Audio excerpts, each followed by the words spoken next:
declaring right now, Boots gonna be undisputed at 154 pounds. Undisputed, man. Ain't nobody gonna touch him. Man, you see him get touched last night on that chinny chin. He got smacked. Bam! Did you see how I react, though? Hopefully, Vergil Ortiz gets his business done with Erickson Lubin. You can come back and have Vergil Ortiz versus Jaron Ennis. 100 times. We sat in a room with Oscar De La Hoya and Eric Gomez, DAZN, the top executives, and we negotiated a deal to fight Vergil Ortiz. I did my part. That's that's what I want next. And or the winner of him and Lubin or any of the guys in the champion with the belts. I'm on tour, so I'm ready to collect these belts and shut everybody up. I mean, even I've been wondering. Let's see what happens in that fight. 147, now 147, 154, and I'm excited to be a part of big fights like that everyone wants to watch. We all know Boots doesn't want to fight Vergil. I mean, that's what happened, right? We called them out. We had a fight, and then they backtracked. So until I see something on paper that Boots wants to fight Vergil, then I'll believe it. Jaron Ennis beat Jussi Lima in the first round and will now fight Vergil Ortiz. Ennis set his goals on the top of the 154-pound division right away. He told the other fighters in the 15-man division what was on his mind and said that he wants to fight Vergil Ortiz next and challenge all of their titles and big rivals, such as Gerald Charlo, Israel Madamov, Dakara Morta, and Sebastian Fendora. It was clear what he meant. He's ready to fight anyone to get the belt and show that he is the best junior middleweight. Next, Jaron said, "It will happen. I'd like to see Vergil Ortiz next, but we might not be able to get her. It could be Bakram, Fender, or Zaz. It can be given to anyone over the age of 150. Hearn then said that Jaron Ennis was the best boxer of the future and would become a pound-for-pound winner. He said that Ennis has only been using 50 to 60% of his full strength and that no one between 150 and 168 pounds can beat him. Hearn specifically brought up a fight with Vergil Ortiz and said he was sure that Ennis would beat Ortiz. Hearn also said that Ennis would be the best fighter for 8 to 10 years. Eddie Hearn said that this is the way that boxing will go in the future. There is no one in the running who weighs more than him. At 154, Erickson Lubin makes sure that no one can beat this guy. Vergil Ortiz is going to be fired. I'm sure of it. He will be great for 8 to 10 years. In the news conference after the fight, Eddie Hearn repeated Jaron Ennis's strong call for support around the world. Besides that, he said that they had gotten big money offers from Saudi Arabia to host future competitions. Still, he said that Jaron Ennis wants to have his biggest fights in the United States. Hearn said that he and Golden Bug Promotions had already fully talked over and agreed to the terms of the Vergil Ortiz super fight. They have the tools to make it happen. Some incredible offers from Saudi Arabia, and that's definitely something we'll look at in the future. But I know Boots wants to bring big fights to America as well, and that's really important to him. Look, I've said it 10 times, 100 times. We sat in a room with Oscar De La Hoya and Eric Gomez, DAZN, the top executives, and we negotiated a deal to fight Vergil Ortiz. We all agreed, let's do it. In the same way, Busiana said that Jaron Ennis is always changing and getting better at beating opponents. He also said that he is determined to keep getting better, that he learns from everyone, and that he wants to get better at all parts of combat. In order to get better, the most important thing for him is to keep listening to his coaches and friends. Well, Boots always been better at everything. Nothing changes. It's according to who he's fighting. You know what I mean? If you seen fight somebody like Vergil or the top guys, you'll see him go to another level, man. You know what I mean? It's who's in front of him. If he found out the guy can't punch, the guy's nothing, he get in there and play with him. But I told him to make a statement tonight. I said, make a statement, go out there and take this boy out. And he did what I told him to do. I'm always gonna get better and improve at any aspect of the boxing game. So that's my goal, to keep getting better and get better, and to keep listening to my team, my corner, and things like that. Another thing Eddie Hearn said was that Jaron Ennis would easily win the 154-pound and 168-pound weight classes. Ennis doesn't want to put on too much weight. He wants to become the undisputed king by winning all 154-pound world titles. Hearn wants Ennis to become a world winner in 3 or 4 divisions and impossible to beat. He would be known as a true great of the sport after this. I think this is prime 54. 60 is going to be no problem. 68 starts to become, but you know, true greats like him only get beat or get competitive when they go too far in weight. Do you know what I mean? So we don't really need to do that. What we need to do is rack up all the belts at 54. I want him to become a 3-division undisputed champion. We couldn't become undisputed at 47, but we unified. So that's great. But 3-4 division champion. We've got undisputed is a beautiful thing. And when we say about belts matter, undisputed matters to him. That's important. When Dennis fought Jaron Ennis that night, Oscar de la Hoya told him that there was only one name that mattered at 154 pounds, Vergil Ortiz. Putting a label on him made it clear that he wanted to fight, which became Anna's main duty.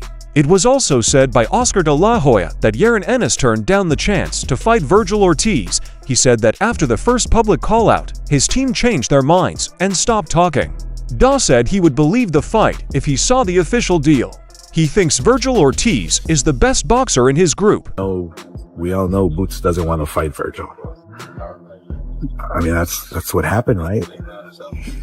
We called him out, we had a fight, and, you know, then they backtracked. So until I see something on paper that Boots wants to fight Vergil, then I'll believe it. Why do you think he doesn't want to fight him?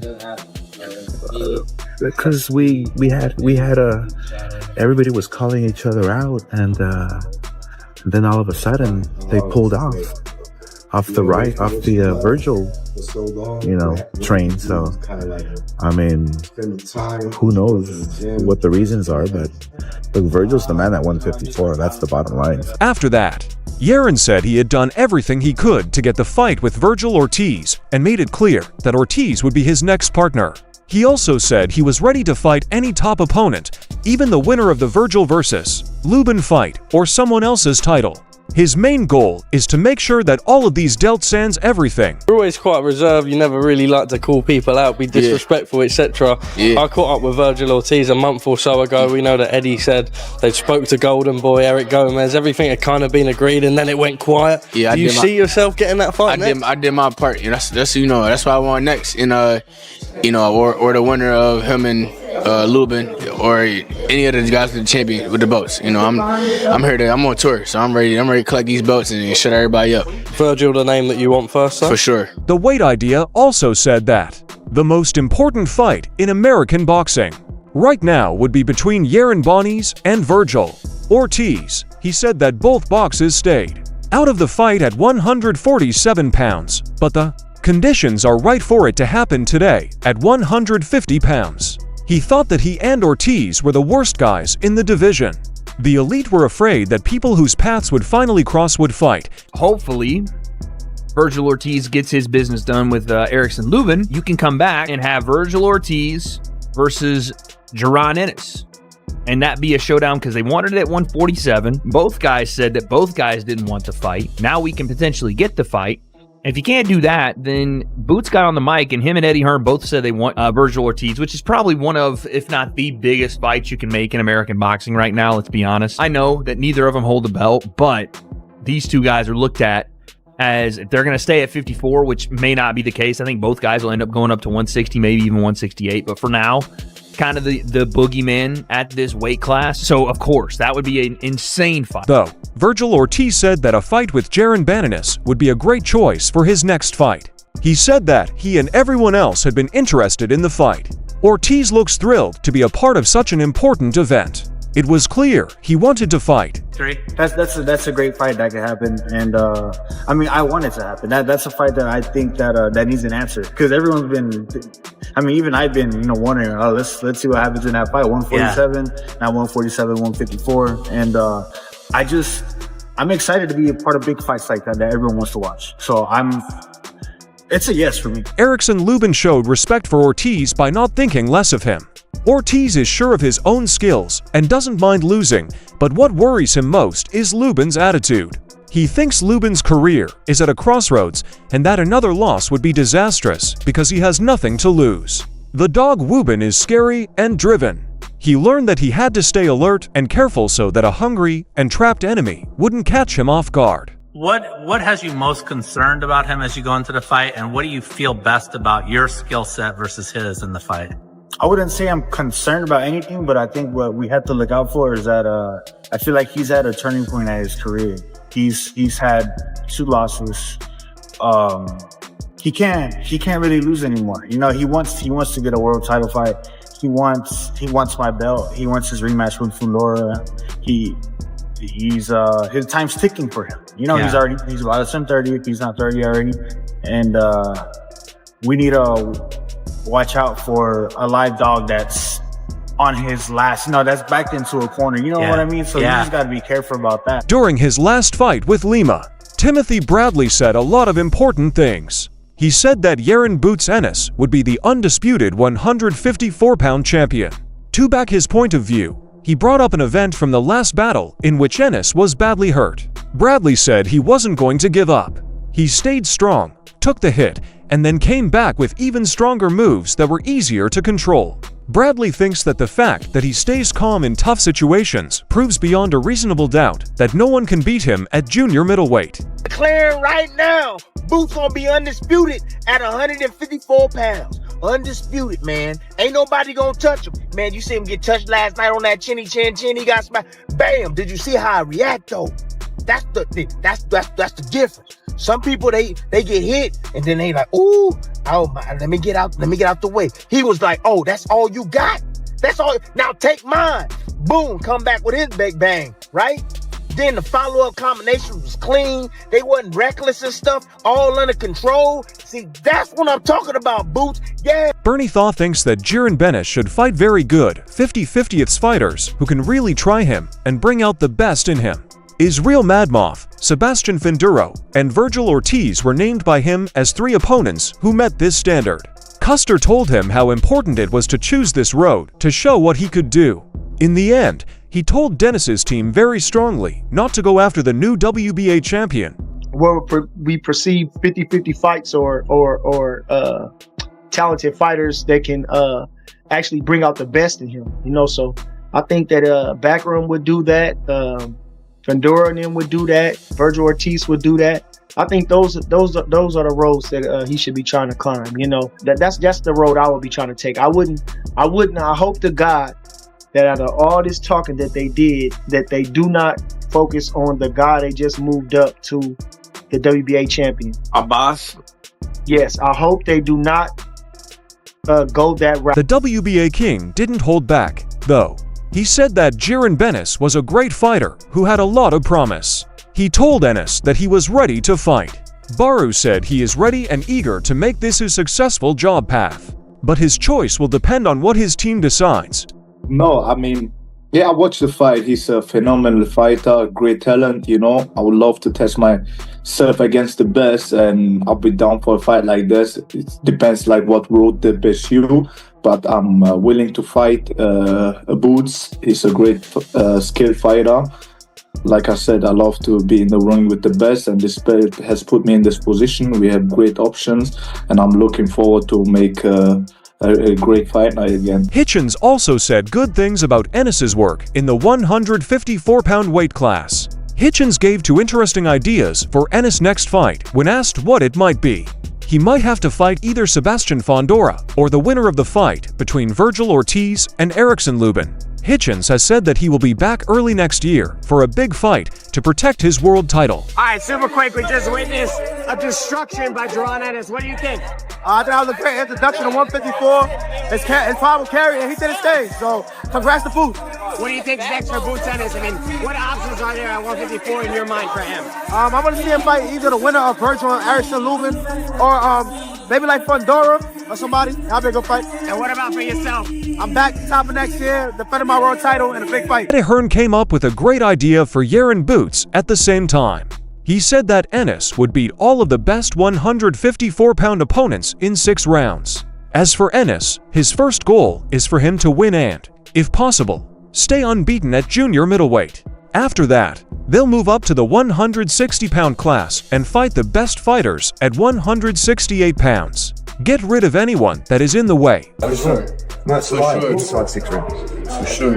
Come on, we're going to destroy him. Yes, yes. Yes, yes. And then. I know there's a few cameras. Say what we're going to do. We're going to unify at 54 at least, right? Hopefully undisputed. Then we're going to go at 60. Yeah. And then we deal with that other fella. Yeah, let's go If get him. he's still hanging around, We'll deal with him as well. They in the way. We'll deal with him as well. In the same way, Boucher said that Jaron's public calls for all top fighters put pressure on the whole class. Boucher thinks that a fight with Vergil Ortiz is more important right now because they need to make a promise. The ultimate goal is to win a world title. He also said that the boxing world had not seen anything yet, and that at 150 pounds, Jaron is a much more dangerous fighter. I told him not to go out there and play around. Go out there and make a statement. He made the statement. He did. Now the pressure on every boxing fan's mind is going to be what name is next. We wait. You heard what he said in the ring? Call out everybody. All right, there you go. Ideally, we don't care. We want whoever got them belt. Vergil the fight is on for next year. Vergil got to get past Lupin. That's what he got to get past Lupin. But there was an agreement already made, supposedly. Hey, if he don't get past Lupin, what about who we gonna fight him for? Is Vergil style tailor-made for Boots? All the styles are tailor-made for Boots. But like I said, y'all didn't see nothing yet, man. You know what I mean? I told you don't got damn play. Like I told you. Much better at 154, right? Yeah. Oh yeah. He had 147 for what? 10 years, man. Now it's 10 years. It was about time. It's only 28. About time to move on. According to Show, he said that fighters are too scared to call each other. He praised well-known people like Floyd Mayweather for openly challenging all the best boxers. He said that Jaron Bennis had been more direct and aggressive, which had made everyone in the division aware of the issue. He made it clear that the fight with Vergil Ortiz was real and warned other fighters, which seems to mean that Ennis can't get away with not being called out anymore. Let me tell you the problem Boots had that needs to effing stop when it comes to combat sports. Fighters feel, let me not name the name because they think I'm clout chasing, I don't need nobody. No, call them out, go get them, be a dragon and whoop ass. Floyd Mayweather used to do it. Floyd Mayweather said, I want them all, bring them all. Give me Oscar De La Hoya. Y'all want to fight me. I want Shane Mosley. He could be next. Remember that? He used to say it loud and clear. This whole clout chasing shit is a cowardly ass conversation. Man, Shakur Stevenson can't even say nothing without Tank in his mouth. Brother, this is competition. Call them out, talk, whoop ass. Next. Boots was a part of that culture. That's over now. This is the Stone Age. So pick up your spears, pick up your... Boosie Ennis wouldn't say for sure if his son Jaron and Terrence Crawford would fight when asked. Instead, he praised Terrence Crawford and said that he had reached the top of fighting and was now focusing on making money. In Crawford's mind, he was one of the best players ever, but not the best. When asked about Jaron, Boucher said that Boots is almost as famous as Jaron, but that he still has a long way to go in his own career. Grow out your fangs and your claws and get busy. Boots and them just walk Vergil Ortiz down. We sign our deal. You make sure you take care of your job against Lubin. You're next. And little Charlo, I heard he was talking. Then let's go. Boots said in an interview the other day, I'm Jaron Boots Ennis, I'm not Terrence Crawford. Right. What do you see in terms of the trajectory of Boots? Do you believe that there's a possibility that maybe at some point we see Terrence and Boots face off? I mean, I really can't tell you that though, but you know, I think Terrence doing what he's supposed to do. You know what I mean? Get the money and get out. He done did everything, man. Terrence did everything, man. Do you believe that Terrence Crawford is the greatest of all time? A lot of people say that after he beat Canelo. I think Terrence Crawford is great. One of the greatest of all time? I say one of the greatest. He's one of the greatest. Your son, Jaron Boots Ennis, is he one of the greatest? He's on his way. He's on his way to be great. Because you're so bad on Ennis beat. With M. Lima. Now, his goal is to beat Vergil Ortiz and become the best boxer in the 154-pound class, and let out 150 swear words in his head. Then he called out the group's winners. Who will be the real bad guy in the division if the fight with Vergil Ortiz goes ahead? Are you for Ortiz or Ennis? Share your thoughts below.